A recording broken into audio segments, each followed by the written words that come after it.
दोस्तों नमस्कार, मैं हूं रोहित कौशिक और आप देख रहे हैं रोहित संवाद। दोस्तों आखिरकार मेरठ के सेंट्रल मार्केट कॉम्प्लेक्स संख्या 661/6 को ध्वस्त कर दिया गया। इस परिसर में लगभग 20-22 दुकानें थी। ध्वस्तीकरण की प्रक्रिया के बाद अब सेंट्रल मार्केट के व्यापारी लामबंद हो गए हैं। व्यापारियों का आरोप है कि जब ध्वस्तीकरण की प्रक्रिया चल रही थी तो उनका दुख बांटने यहां कोई भी जनप्रतिनिधि नहीं आया। व्यापारियों का कहना है कि जब पूरे शहर में अवैध निर्माण है तो सेंट्रल मार्केट में ही कार्रवाई क्यों की गई। सेंट्रल मार्केट के व्यापारियों का कहना है कि व्यापारी नेता विनोद अरोड़ा की ओर से यहां कॉम्प्लेक्स में 22 दुकानें बनाई गई थी। उन्होंने दुकानें खरीदी और व्यवसायिक रजिस्ट्री कराई। जीएसटी, बिजली, पानी, हाउस टैक्स आदि सभी का कॉमर्शियल भुगतान हो रहा था। इसके बावजूद इसे तोड़ दिया गया। मेरठ में आवास विकास परिषद ने 1986 में 661/6 आवासीय प्लॉट काजीपुर निवासी वीर सिंह को आवंटित किया था। 1990 में वीर सिंह ने भी बाकी आवंटियों की तरह प्लॉट को व्यवसायिक गतिविधियां शुरू करने के लिए खोल दिया। इसके बाद आवास विकास परिषद ने वीर सिंह को 1990 में ही कारण बताओ नोटिस जारी किया। इसके बाद इस प्लॉट पर कई दुकानें बनाए जाने पर आवास विकास परिषद ने 2005 में भी वीर सिंह को नोटिस जारी किया। दोस्तों 2012 में आरटीआई एक्टिविस्ट लोकेश खुराना ने आवास विकास परिषद से सेंट्रल मार्केट की वैधता की जानकारी ली। परिषद ने बताया कि उनके यहाँ सेंट्रल मार्केट नाम से कोई मार्केट ही नहीं है। इसके बाद लोकेश खुराना ने हाई कोर्ट में जनहित याचिका दायर की।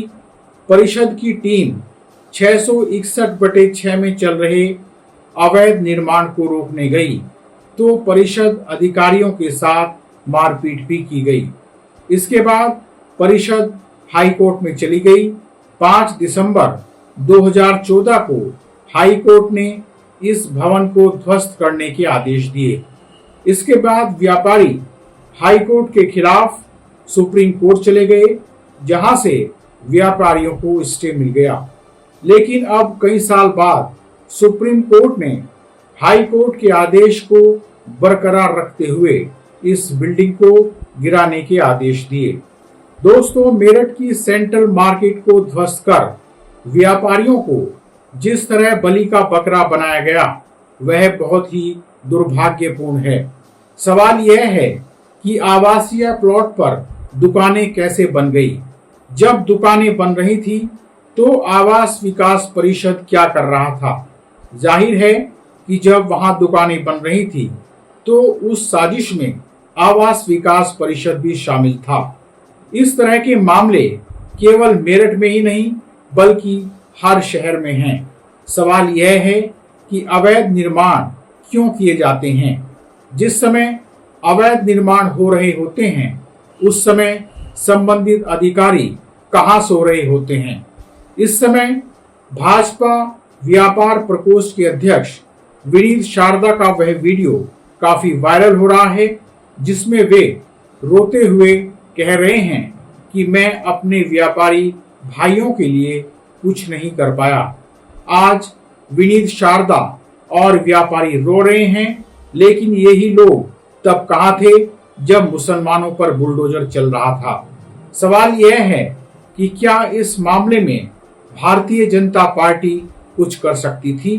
निश्चित रूप से अगर भारतीय जनता पार्टी चाहती तो इस मामले में कुछ प्रयास कर सकती थी, लेकिन उसी भारतीय जनता पार्टी ने उन व्यापारियों के लिए कुछ नहीं किया जो भाजपा को वोट देते थे।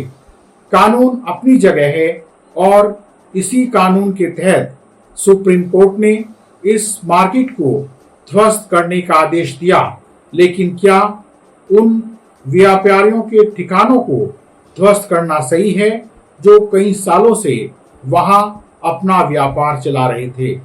भविष्य में क्या ऐसे मामलों में कोई एक हल निकाला जा सकता है जिससे व्यापारियों की दुकान या फिर मकानों को ध्वस्त न करना पड़े? बहरहाल आज इतना ही। आपसे विनम्र निवेदन है कि आप हमारे YouTube चैनल रोहित संवाद को सब्सक्राइब करके और हमारे फेसबुक पेज रोहित संवाद को फॉलो करके जन सरोकार की पत्रकारिता को अपना समर्थन दें। जल्द ही मिलेंगे एक नए मुद्दे के साथ। नमस्कार।